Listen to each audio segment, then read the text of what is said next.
계속해서 이재명 정부의 정책에 대해서 좀 짚어보도록 하겠습니다. 이재명 정부의 대중정책, 중국에 대한 정책을 좀 보겠는데요. 이재명 대통령이 서울 명동 주한 중국대사관 인근 등에서 진행되어 온 반중 집회에 대해서 깽판이라고 언급을 했습니다. 이거 어떻게 보셨나요? 저는 사실은 이걸 보면서 이재명 대통령이 또 실수를 하나 정립한다라는 생각이 들었어요. 그러니까 지금 이재명 대통령이 지적한 시위가 그 자유대학의 시위거든요.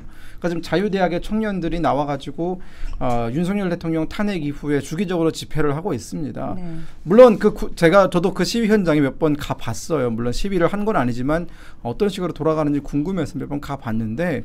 실제 자기들끼리 그냥 노래 부르고 돌아다니면서 어느 누구한테도 피해 안 주고 경찰이 설정한 그 시위 라인이 있지 않습니까? 그 라인을 넘어서지도 않은 상태에서 그냥 법을 준수하면서 시위를 하는 사람들입니다. 우리나라가 자유민주국가이기 때문에 누구나 다 시위는 할 수 있는 거잖아요. 반면에 우리 민노총 시위 한번 생각을 해보자고요.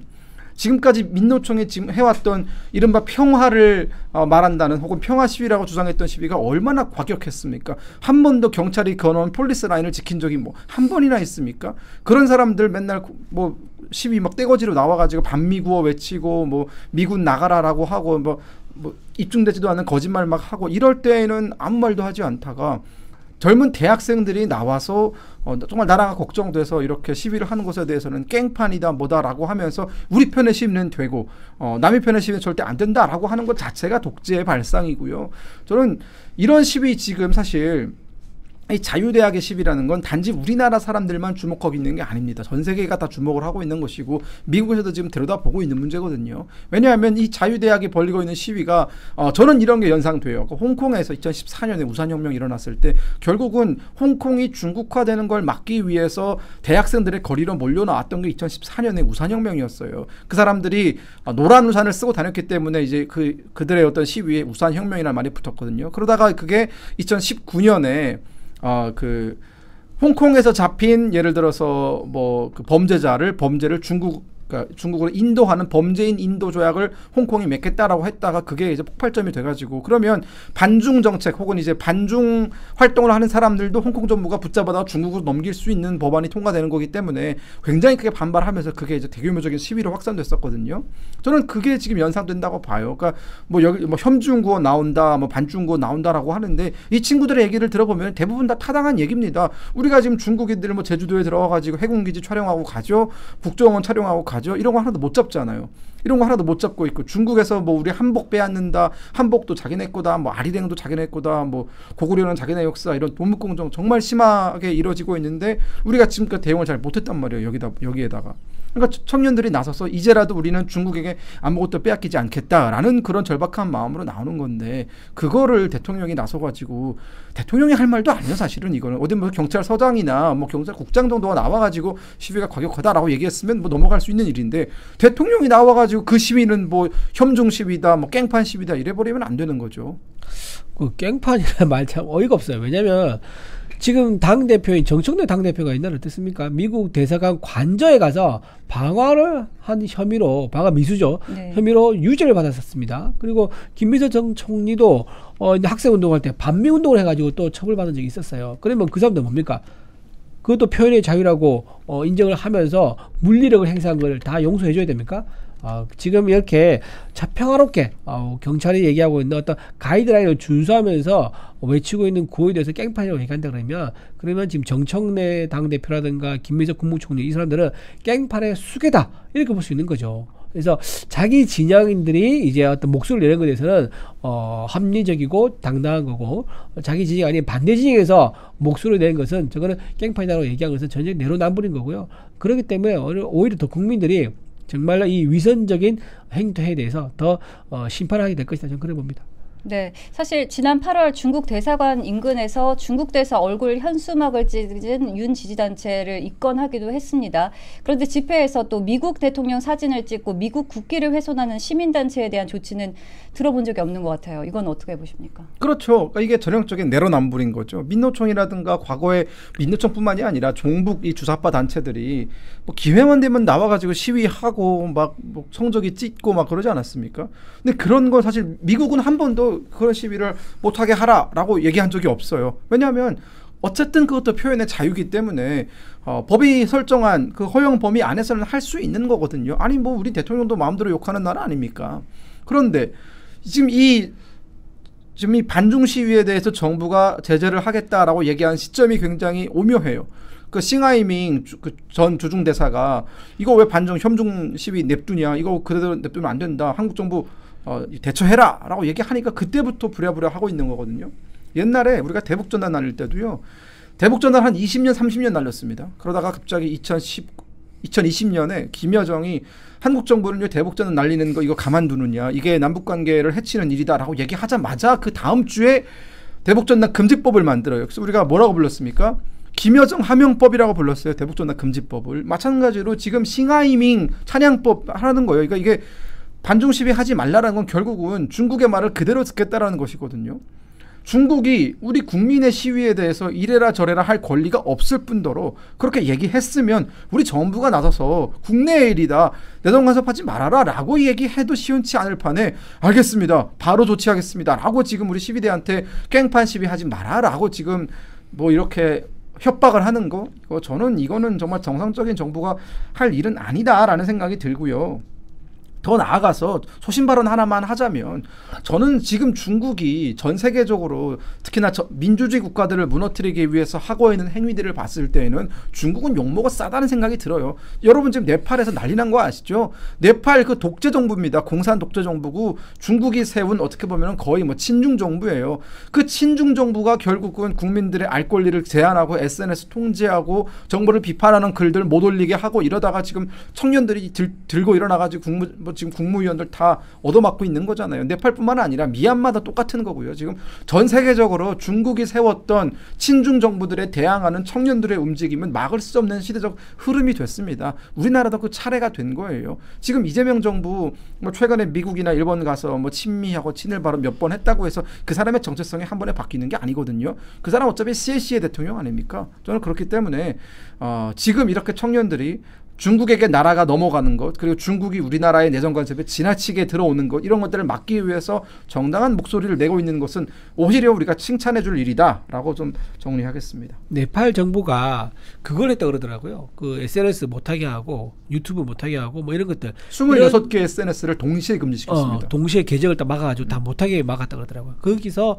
젊은 청년 MZ 세대가 주도적으로 해가지고 전부 다 들고 일어나서 네. 거리에 다 나와버린 거예요. 그러면서 정치인들 집을 찾아가지고 불을 또 방화를 해가지고요, 희생자가 지금 나오고 있는 상황이거든요. 그러니까 표현의 자유를 억압하고 표현의 자유를 누르잖아요. 그러면 터지는 거예요. 지금 이재명 대통령이 이거 네팔 사례를 잘 봐야 됩니다. 이런 식으로 표현의 자유를, 그러니까 중국에 대해서 비판할 자유는 막으면서 중국에 대한 비판 자유를 막으면서 미국에 대한 비판 이런 것들에 대해서는 뭐 비난하고 거기에 대해서는 민주당에서 오히려 더 그 장려하고 이렇게 간다 그러면 MZ 세대가 우리나라에서 똑같이 일할 수 있는 거죠.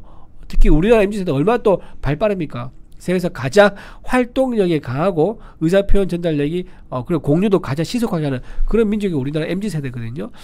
저는 MZ 세대가 이번 이재명 정부의 이런 표현의 자유 억압, 그리고 지금 2030 세대가 굉장히 지지율이 민주당과 조국혁신당에서 굉장히 안 좋아요. 특히 조국 당 같은 경우는 거의 0% 지지율이라고 그러거든요. 이런데 이런 상황에서 표현의 자유까지 억압하면 정말 위기 상황이 올 수도 있다라고 봅니다.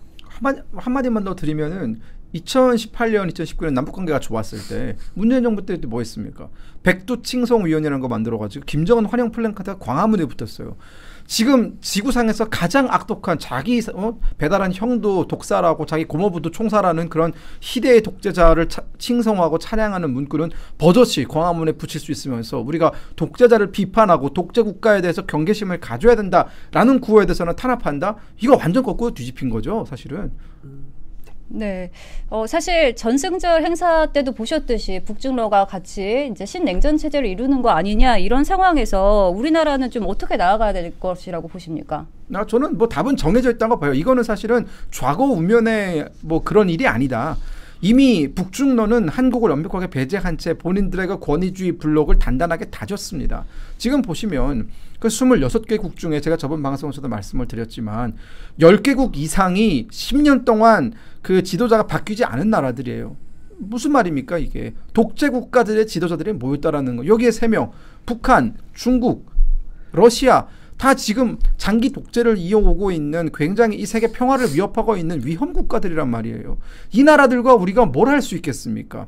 반면에 일본, 물론 우리가 일본 사이에는 여러 가지 역사적으로 풀어야 될 문제들이 있지만 지금 어쨌든 현재 시점에서 봤을 때는 자유민주주의를 추구하고 있고 우리와 같은 이상과 이념과 그리고 가치를 공유하고 있어요. 미국 뭐 관세 협상 때문에 뭐 동맹한데 어떻게 이러냐 이런 볼멘 소리들은 할 수 있지만 전체적인 큰 범위에서 봤을 때는 여전히 자유민주주의라는 가치를 중심으로 한미동맹 철통 같습니다. 그럼 우리가 누구랑 친하게 지내야 되겠습니까? 당연히 이건 답은 나와 있는 것이고요. 여전히 정신 못 차리고 중국에 기웃거리는 사람들 저는 정말 정신 차렸으면 좋겠습니다. 네, 대변인님 어떻게 보십니까? 뭐 저도 뭐 비슷한 생각입니다. 예, 뭐 워낙 김구현 보좌관이 말 잘해줘서 더 보탤 말이 없습니다. 네, 잘 알겠습니다. 오늘 네. 두 분 말씀 감사합니다. 끝이에요? 네, 벌써 조국 얘기 안 해요? 조국 얘기 하고 갈까요? 네, 또 하고 갑시다. 이거 네. 내가 준비해왔는데 안 하면 너무 아쉬워. 조국 전문가시니까. 조국 네. 전문가니까. 예. 네네. 자, 사실 이번 성추행 네. 성비위 사건으로 조국 혁신당이 당 지도부가 모두 사퇴하면서 네. 그 비대위원장으로 조국을 데려오겠다 이게 참- 이렇게 하는데 어떻게 보십니까? 아니 도로 조국이 되는 거에 대해서 나는 이 조국 혁신당에 기대를 건 많은 사람들이 이번에 조국당에서 탈당을 했을 거다라는 생각이 들어요. 오늘 은우식인가요? 그분이 이제 공동 창당 위원장 했던 분이신데 그분도 지금 상임 고문인데 그분도 오늘 뭐라고 했느냐 탈당을 선언했어요. 그게 무슨 말이냐? 어제 비대위원장 내정됐잖아요. 그러니까 오늘 탈당 선언했다는 것은 네. 창당 위원장 했던 분이 탈당을 선언한 것은 조국을 반대한다 그 얘기예요. 본인도 창당할 때 참여했을 정도면 얼마나 조국에 대한 애정이죠. 신뢰와 애정과 기대를 했겠습니까? 근데 이건 아니다는 거예요.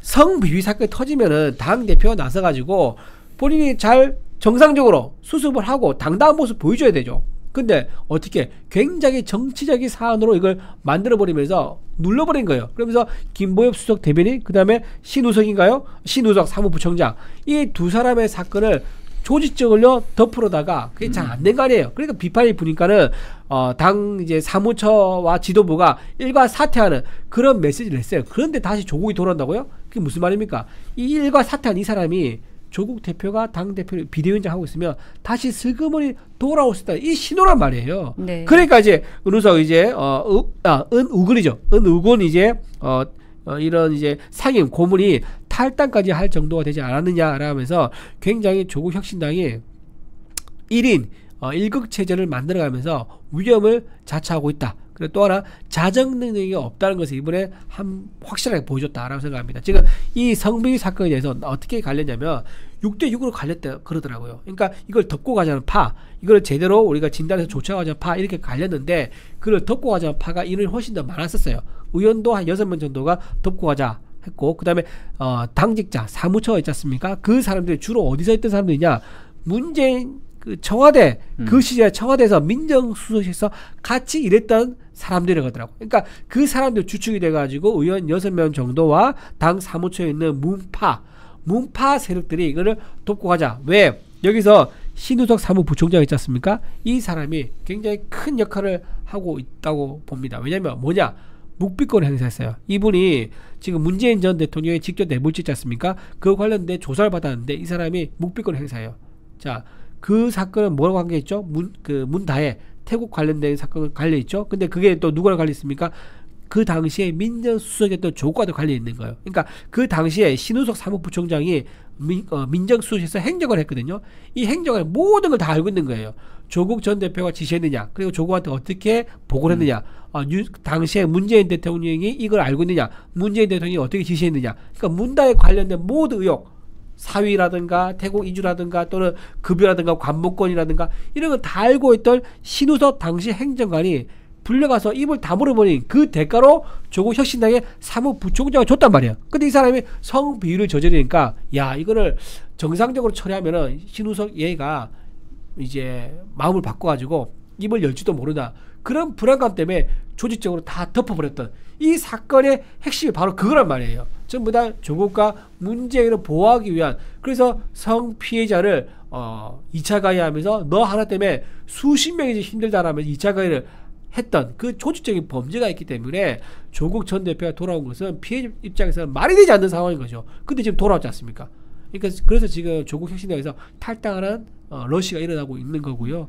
저는 이번에 도로 조국이 된 걸 보고 야, 이 당은 정말 기대할 게 없는 정당이구나라는 게 만찬에 들어왔다 생각합니다. 네, 조국 혁신당 안에서도 개파에 따른 권력 다툼이 일어나고 있는 모습인데요. 말씀하셨듯이 조 원장의 책임이 있는 것 같은데 자기는 또 이렇게 말했어요. 그 SNS를 통해서 나는 그때는 수감 중이어서 정당이 아니었다 이렇게 발언하면서 한 발 빼는 모습도 보였는데요. 비겁한 변명이죠. 근데 그렇죠. 그때 자기가 수감됐을 동안 당직자들 와서 다 보고를 했어요. 당무 관련돼 가지고 사실상 결재권을 가지고 있는 조국을 찾아가서 다 당무 보고하고 결재받고 했단 말이에요. 그리고 감옥에 있으면서 메시지도 계속 냈어요. 조국 혁신당을 유지하기 위한, 조국 혁신당의 정체성을 유지하기 위한, 당원들의 뜻을 받들기 위한 메시지 냈단 말이에요. 그러면 그 오너가 사실 누굽니까? 조국 말고는 상상할 수가 없는 거예요. 근데 지금 와서 참 본인이 불리한 상황이 되니까 내가 당시 당직을 안 맡고 있기 때문에 내가 거기에 대해서 말할 수 없었다라고 하면서 굉장히 비겁한 변명인 거죠. 그러니까 피해자가 열받아서 탈당하고 기자회견까지 하는 거 아니겠습니까? 그러면서 조국 전 대표를 딱 거론을 하잖아요. 그래서 10장이나 그 상세한 내용을 해서 보내줬는데 그 출소하고 나면은 만날 거다. 그리고 상응한 조치를 하겠다. 그걸 믿고 기다렸는데 안 하니까, 그리고 만나자고 몇 번을 신호를 줬대요. 그 측근한테, 비서실장 같은 분이 있겠죠. 그분한테 우리 피해자 언제 만날 거냐 물어봤는데 답을 안 한다는 거예요. 그 배신감, 그리고 이런 이제 조국 대표에 걸었던 기대에 대한 허망함, 이런 것 때문에 뭐 이런 사달이 났다. 그리고 조국 전 대표 역시 믿을 만한 사람이 못 된다. 이런 엄중한 상황에서 어제 뭐 했죠? 프로필 사진 바꿨어요. 네. 경청하는 모습 이런 걸 안 보였는데 들려. 이 모습이죠. 전혀 피해자의 상황을 공감하지 못하는 굉장히 소시오패스적인 모습까지 보여주고 있어가지고 이런 분이 정치인으로 활동한 건 정말 국가적으로는 참 부끄러운 일이라고 생각합니다. 네, 11일 날 투표가 진행된다고 하는데 비대위원장으로 선출될 거라고 보십니까? 일단은 제가 보기엔 참여 투표율이 굉장히 낮을 거예요. 네, 낮지만 어쨌든 낮은 사람들 낮지만 참여한 사람들은 찬성하기 위해서 참여를 하겠죠. 그래서 낮아서 찬성 비준 되더라도 굉장히 정당성을 인정받기 어려운 그런 상황으로 이제 비대위원장이 되지 않을까 싶습니다.